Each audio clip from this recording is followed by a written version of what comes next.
All right, we are here on the IHC podcast, here being wherever you can be to record digitally these days. In the future, though, we are very excited to be up at camp. At least I am, and I wish I could say the same for a fellow past coworker of mine, Liam. Liam is here for really informational and storytelling. I've asked Liam to come here because he is from Scotland. He is, and as in not in the past, he will always be Scottish, as he'll probably tell you. But he's done the travel thing. He's traveled for joy. He's come to America for work, and it's not an easy process. It's not an easy choice. So I wanted to speak with someone so that we could speak to the people out there that are asking those questions. Should I? Travel. But first and foremost, Liam, thanks for being with us here today. Hey, Mark, good to reconnect. Looking forward to kind of chatting to you more about my camp experience over the years with IHC. Just real quick, wanted to give a shout out to some of the things that IHC have been doing, which I've been following recently. I just read an article from the diversity team on Stop Asian Hate and the resources and things and staying current in the world these days. And it was insightful and informative. So great work by IHC. So whoever was behind that, I wanted to give them a shout out. Well, thank you. I mean, we have an amazing team and a team that, look, more so now than ever. IHC has really ramped up its just language, its opportunities. We can say things, we can try and do things, and try and impact people. And there's just so much out there. So hopefully it's going to help, but it's also not the last, and it's not the only thing that we do talk about. So thanks for recognizing that, because I know that means a lot to the people that are behind all the positive things, because it's not always just about going down a water slide or climbing to the top of a tower. IC definitely means a lot more than that. So, well, thank you. Liam, for those people who don't know who you are or the experiences, let's just start with that sort of like the mini bio. One, where are you today, and what roles have you had when you did work at camp? Yeah, great question. So I'm currently working in Scotland and started my summer camp journey eight years ago. Seems like yesterday. And one of my friends from the UK went to a summer camp the year before, did it, loved it, came back, wouldn't stop talking about it. Uh, And suddenly I was like, they just painted this big picture in my mind, like, oh, that seems like a cool experience. I should get out there and go do it as much as possible. So I looked at it and I saw that people were looking for tennis coaches, and I played tennis, and I was like, this is a great opportunity between my years in college and school to go out and experience like something incredible. So that's where I went and did it. Did 2 years as a tennis coach. The classic said I was only going to do one summer and then loved it. So went back. And after I stopped doing the tennis coaching a little bit, I realized that there was more opportunities in summer camp that I didn't know existed. My background was film production, photography, creative media, and design. And I realized that camp offers all these things as well. So I went back and actually transitioned my role and was more of a kind of real world experience for me, because that was then what I did outside of the camp world as well. So it's funny that I started doing my passion of tennis and then it transitioned into something which was more of a full time job for me. Fantastic. And when people say that, I love how you tie that the real world. Um, would you define that for me? Because I've worked, and I know I've worked with you in the past. It is real to us, but it's because of what we get to do. It seems unreal at times. So how would you define the difference between real world and what makes camp unreal at times? Yeah, so there's like a classic saying which is living 10 for 2. And I think if you're a young person looking to experience like summer camp for the first few years, like that is what it is. You go for a few months and you really enjoy yourself, and then you come out of this camp bubble of positivity and it's amazing and there's always something new. And you go back into, as you would say, the real world. That might be school for people, it might be like their next career job, and you kind of move on to some extent. So that's what I mean by the real world. But like what really opened, I was fortunate and lucky in a way that the opportunity for summer camp became a sort of real full-time job for me, which I did in the past with IHC and absolutely loved it. I didn't even know when I first applied that those positions existed. I genuinely thought it was like two camp directors owned the camp and they just hired people from around the world to come for 2 months and nothing happened in between. I soon learned that that's not the case, and there's full-time opportunities in there, and Yeah. I was lucky enough to do one that I was passionate about for a while as well. So it's amazing to have both chances. Agree. Yeah, and I think that's reality. And I love how you say that is that the real world does consist of year-round, seasonal internships, lots of different opportunities. But to get there, there's a process. Even as an international staff member, sometimes the perception, I'll be interviewing, potential staff, and they'll be like, "Oh, cool. So can I just, fly on over and, jump on a plane?" And I'm like, "I wish you could. However, we have borders still, even though there's this global community, this global world. Oh, my friend told me about it. So I want to come." I've never gone through the process. I only can empathize and sympathize. However, it sounds like, when we talked just briefly before, that the process was tough but manageable because of the support you had. Can you maybe tell me a little bit about that so that people who are thinking about this understand that it's a process, but persistence and the right team can make it happen for you? Yeah, absolutely. So when I first like looked to come to summer camp, I was like, what do I do? Like, how do I go about this? Like, you always kind of have those ideas that America's tough on letting people into their country, but realistically, like my friend told me about this agency called Camp Leaders. I applied for them. They were like, "What are your skills? What are your passions?" I told them.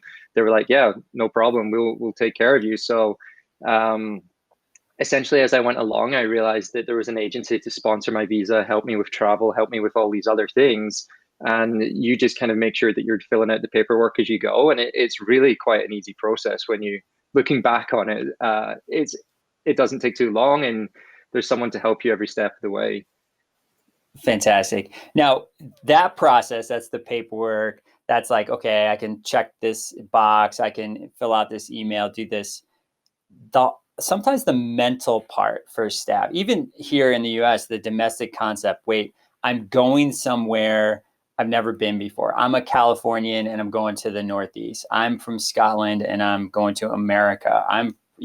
There are preconceived notions, biases, stereotypes. Are you comfortable sharing like what your preconceived ideas of America or even this camp experience, and then did we shatter that? When you showed up, or were there some things where you're like, "Holy cow, I expected this," and then this? Maybe tell me a little story on that line.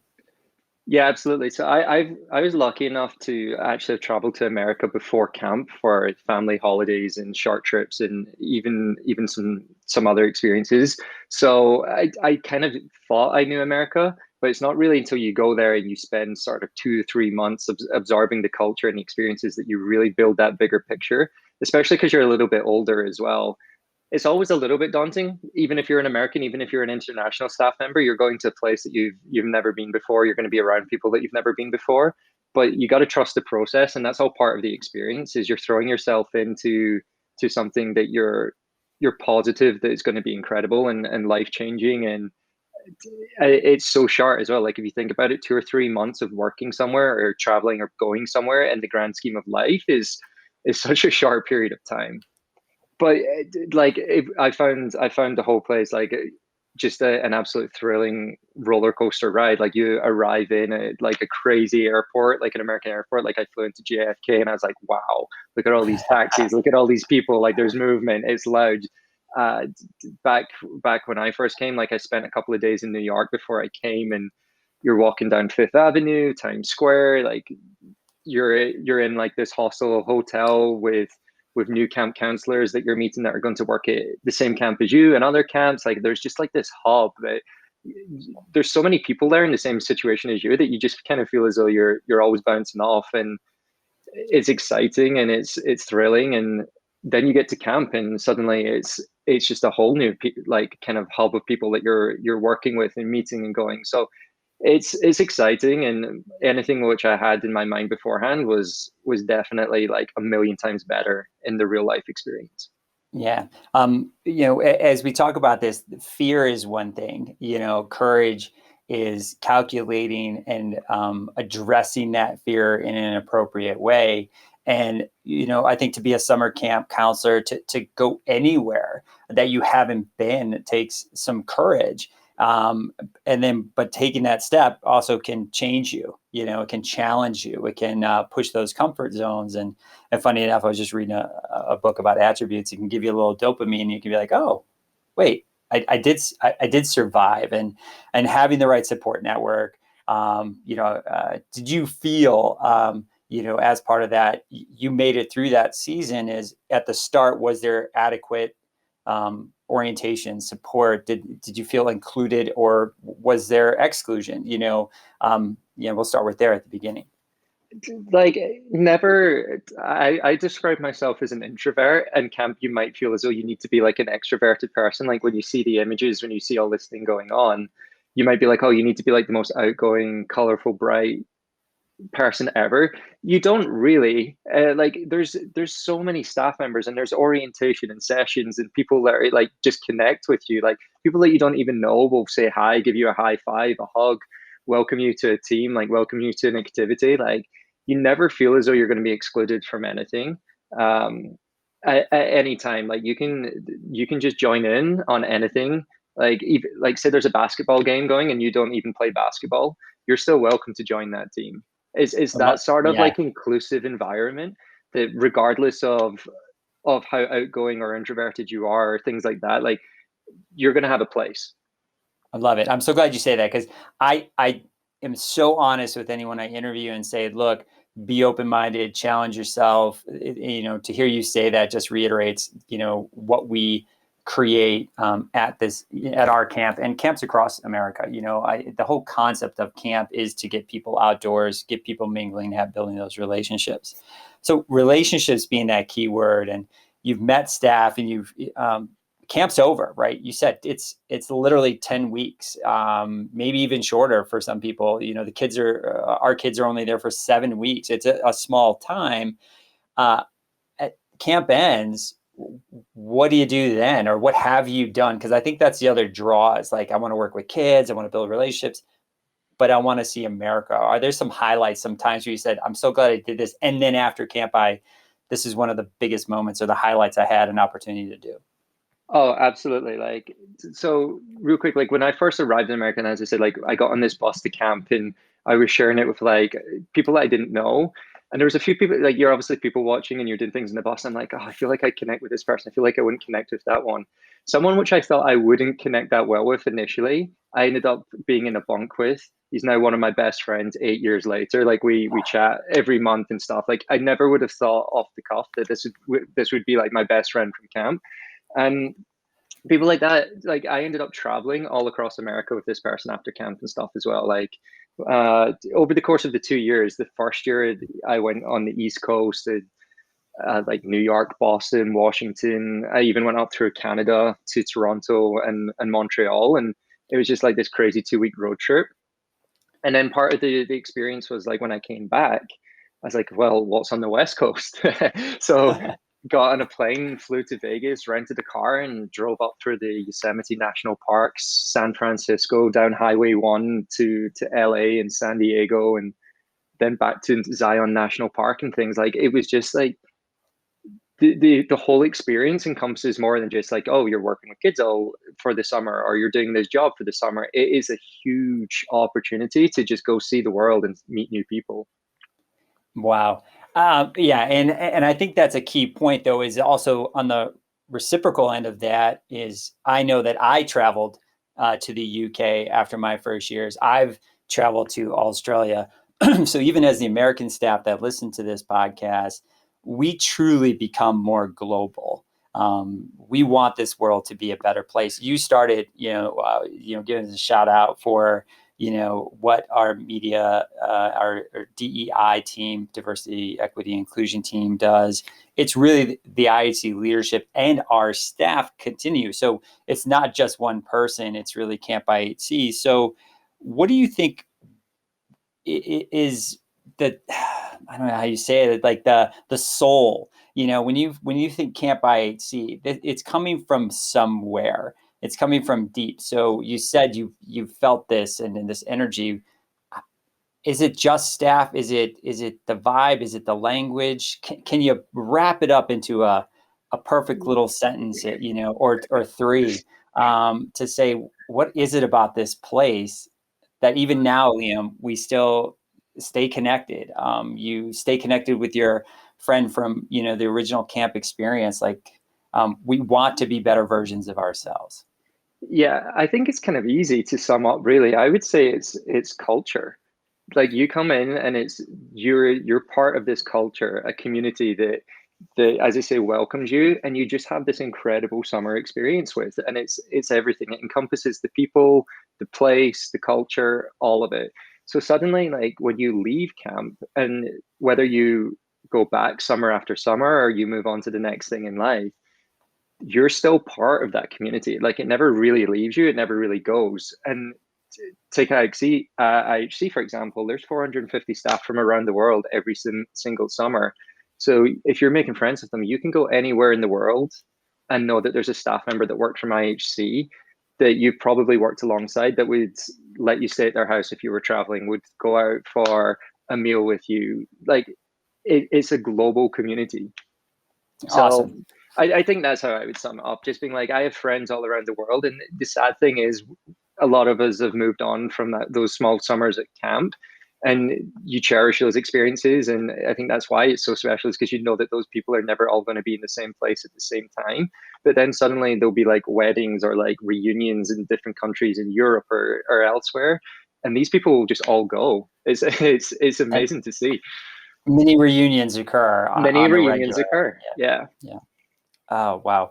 So tie this now is that's the staff piece of it.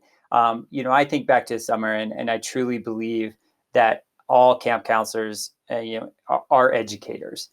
We are in this experiential education, whether you're basketball, creative arts, outdoor adventure, on the bunk line as a support member. We're constantly modeling, and interacting with the youth. Future leaders of America. We are the current leaders; they're the future leaders. That perception. Are there some moments where you said, "Oh, I made this connection," and that was that moment, that was that click moment? Because I definitely have moments in my career where I'm like, that's why we do what we do. The relationships are fantastic, but to be able to make a difference in a kid's life, do any of those stand out for you? Yeah, I can think of two examples off the top of my head of kind of like moments where I was like, wow, made a difference. My first summer again as a tennis coach, like I was busy coaching all day, and I lived with kids that different to the camp counselors who spend kind of every minute of the day kind of working and having fun with the kids. I didn't get to see mine as much during the regular hours. So I came back one day and we ended up going on this trip to a theme park, and it was really cool. I was like, cool, I'm a tennis coach, but I get to go to a theme You park, do and a roller coaster. yeah, like, and I'm getting paid for it. This is Yeah. awesome. And there was a kid in the group that just didn't want to ride one of the things. He said he'd wanted to do it for like 2 or 3 summers, and he'd never worked up the courage to go on it. And I've never really seen myself as a role model for kids in that sense, but I had this amazing conversation with this kid, and then suddenly he was ready to go for it. So we went up together. He was writing these letters home to his parents. His parents came on visiting day, and they're like, "Wow, my kid won't stop telling me about like how he rode the Sasquatch roller coaster. Like, is he was so proud of it, and his face was beaming." And I was like, "Wow, I made that happen." And then the second one, which I remember, is we had a day where like the kids were feeling a bit down, like they were tired in the summer, and we're like, right, how do we get this motivation up? So our bunk theme was pirates. We were the pirates on camp, and we had this like special day, and we ended up taking these kids on like this massive like pirate treasure hunt. We all dressed up as pirates. Amazing. Like Yeah. we spoke to the staff. We got all the canoes on camp. We dressed them up as pirate ships. We took them onto the lake, and we had this massive water fight between like the bunks and stuff. And kids were throwing water balloons and water guns. And like at the end of the day, like what started off as like a more challenging day turned into like this serious, awesome experience for them. And now that this is 8 years ago, like Yeah. these kids are now grown up, they're in college and stuff. And when I still catch up with them, they're like, "Oh, remember that day we had the pirate fight and stuff." So it's those moments where like I was a pirate for a day. I was 21. Yeah. Like You're it, 21, you're a tennis instructor, I was, but the Pirate Day stands out. That yeah, serendipitous moment where you're like, and I love what you said, the energy was low. And as the staff member, there's choices. You could say, all right, I'm just going to be low with the kids, or I'm going to dig deep, get some of that grit, get some of that perseverance, even tenacity, and say, how can I make this day even more special and tie it into that? And again, going back to that real world, it is the real world. It's just such a fantastic real world that you, as a tennis instructor, get to play the pirate. yeah, You get to go to the dance party. Yes, there is this typical day, and at no point did you say like, "Oh, I remember coaching tennis every day," right? Like that's just the job, right? The role and the opportunity. What I'm hearing, Liam, is those relationships. It's the kid relationships. It's the staff coworker relationships and those memories that you create, so that when you go back home, home's still great. You live in a beautiful place in Scotland. There's lots of things to do, but you got to experience, it sounds like, a different place in a different way. yeah. And there's one thing that also like kind of stands out to me after these experiences. My first few years of camp, like you would come home and there's another term apart from living 10 for 2 called the post camp blues, where it like hits you like a month after camp. And suddenly you're just like, oh, I'm ready to go back. Like you're looking at the pictures on the website, you're like trying to call up friends, and you're like suddenly you're working different jobs, you're doing these different things, and you're like, oh, like I have the blues. I want to be back at camp. This is weird. So Yeah. like it's very much like I think that that kind of is a testament to the experience itself that it has those impacts on you further down the line. Fantastic. Well, Liam, as we wrap up, this conversation, we could talk for hours at these, but we also want to keep people's attention, rolling, which I'm sure we are. Advice for anyone that's nervous, feeling the fear, recommendation, to sort of say for those who, even those who are like, I want to do this, not sure how, not sure I can. Yeah, I mean, the first thing to do is to take yourself out of your comfort zone. I think that that's the challenging thing to do when you're young is you have this is the time to do it. You have the opportunity. If you know you've got a summer to spare, then what's stopping you? And if you're nervous, that's completely fine. There's people that will help you along the way. There's camps that will speak to you. There's agencies that will speak to you. There's a community of people that will speak to you. Everyone knows someone that's done summer camp, and it's I think you have to go pretty far to find someone that's done it and would tell you not to go. I think that says it all. I Like, Agreed, agreed. And there's a summer camp for everyone. Camp IHC is one camp with very particular traits, which, if you haven't checked us out, look at us online. That's us.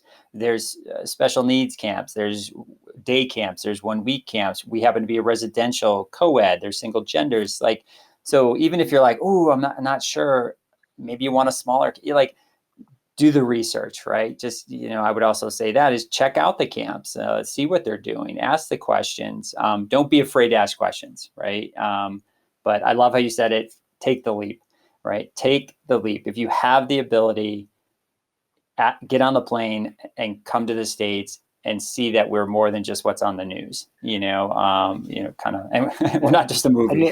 and in truth, Mark, like I'm glad I took the leap because one of the things I haven't mentioned, but I should, is camp opens doors. Like as I said, like somewhere in like IHC with over 400 staff is that's networks, that's communities, that's connections. There's job experience opportunities. Like people I know have come to camp and because of camp have landed their dream job further down the line. It's been that journey. Like for me, I came as a tennis coach, transitioned to into like the sort of creative media side of things. I had that on my CV, and then that opened doors for future marketing jobs. And then those marketing jobs, thanks to camp, then led me back to a full time job at camp further down the line. It's like I went full circle, which was amazing. Yeah. But that is the truth of it. Like you come for one summer and 9 weeks, and it could be one of those decisions that changes your life. Amazing. Well said. Well said, Liam. I mean, that's if You can't say anything better about that experience than is that it truly is going to make you a better version of yourself and give you opportunities as long as you buy into that process and challenge yourself. So, well, Liam, thank you so much. I know, I don't even know what time it is over there. I'm sure you're about, 5, 7 hours earlier, but the light's still shining, so that's good. But I appreciate you joining us here on the IC podcast today. I appreciate your time, Mark. And as I say, like anyone out there, like take that leap. You'll never regret it. Awesome. So. Thanks, Liam.